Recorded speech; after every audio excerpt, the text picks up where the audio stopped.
Do you think these books are you looking at belong to the whole class? No, just a student. These all books, single student. Yeah, it's true. 24 textbooks and along with 15 notebooks and also a diary.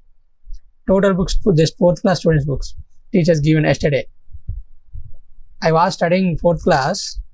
I have 5 textbooks, 6 notebooks. 1 Telugu and English. 3rd Samanya Shastramu. 4th Sangika Shastramu. 5th Ganita Shastram. Just 1 rough notebook. My 4th class. But my daughter, 40 books around. Yeah, education system so much improved. He's studying 1st class and teachers have given him 14 textbooks and 12 notebooks along with diary separate.